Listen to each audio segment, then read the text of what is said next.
Hello and welcome to the Snickerdoodle Knits YouTube channel. I'm Jessica, the knitting pattern designer here at Snickerdoodle Knits. And on this YouTube channel, I have knitting tutorials like this one.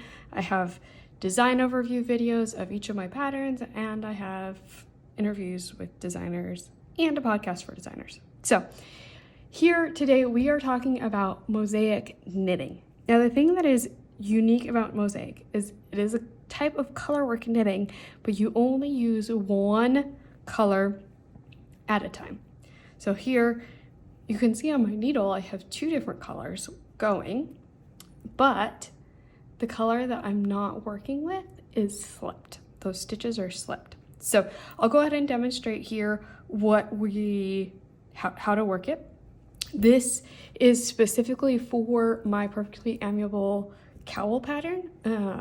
So if you're working from the pattern, this is working through rounds 5 through 8 of the colorwork section. And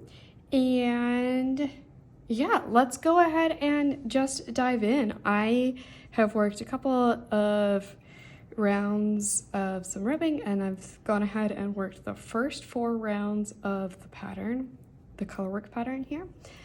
And what we are going to do is we are going to start with the contrast color. And to start round 5, we knit 2. So we're going to go ahead and knit this purple, the main color and the contrast color. And then we slip 3. So we're going to slip all 3 of these stitches purlwise. So you can slip them individually, or you can slip them together since they're purlwise. And then we are going to knit 5. So 1, 2, 3, 4, 5, knit 2, and then slip 3.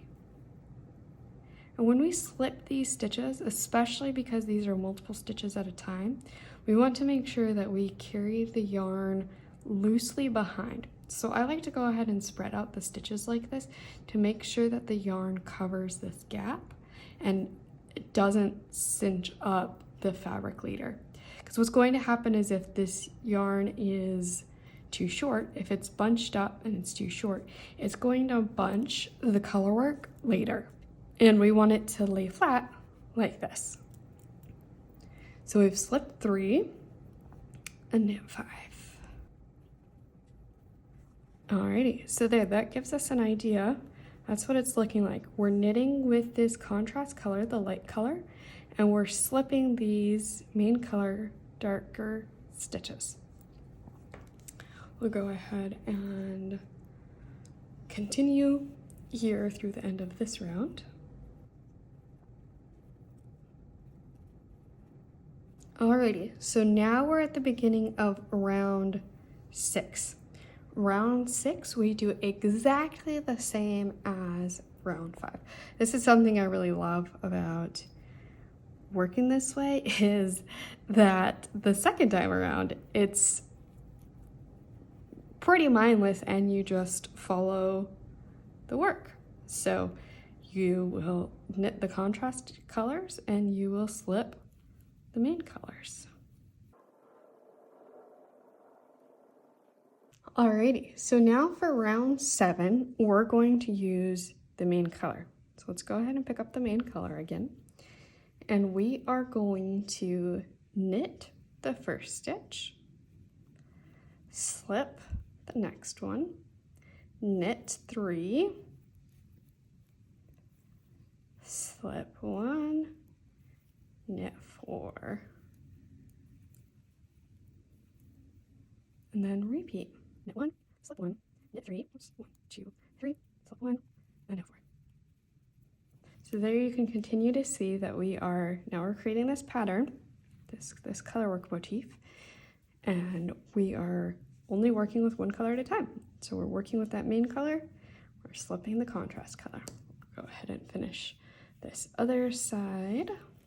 And now we're at the beginning of round 8. So then we pick up, we're going to continue working with the main color.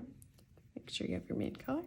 And we are going to knit the stitches that are main color and slip the others. Or you can also follow the actual instructions. Knit 1, slip 1, knit 3, slip 1, knit 4 around. But I like to just go ahead and follow my knitting. So knit 1, slip 1, knit these 3, slip 1, knit these 5,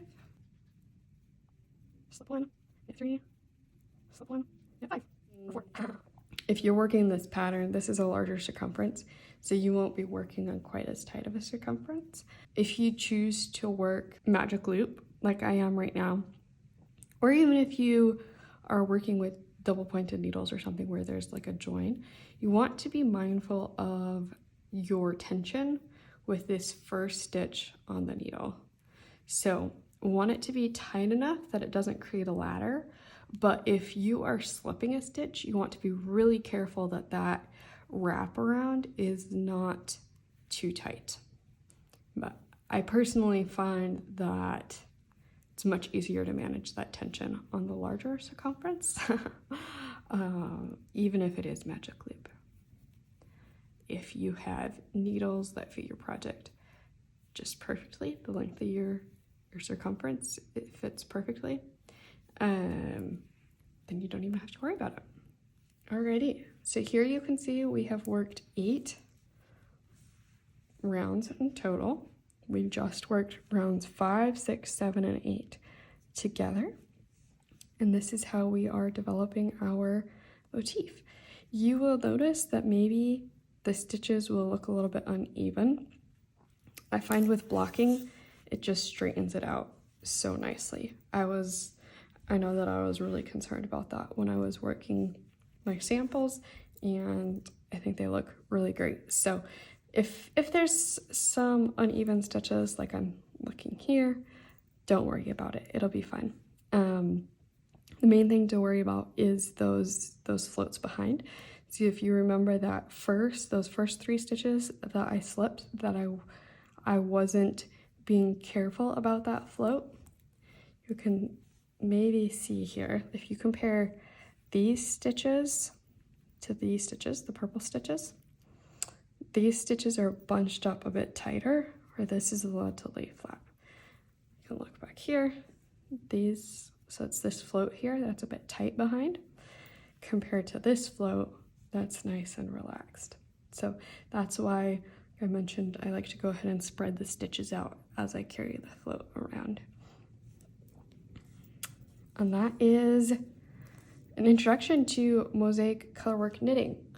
Here, sorry, I should have moved that. There, you can see a bit better. Sorry.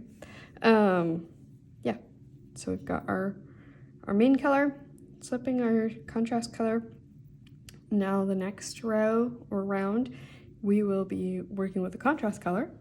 So we'll work the contrast color, slip any main color stitches in that round, and continue to work. I hope you find this tutorial helpful and informative. If you have any questions, please don't hesitate to reach out. Feel free to leave a comment down below or reach out to me through my email address that is on the pattern. And otherwise, happy knitting and see you soon.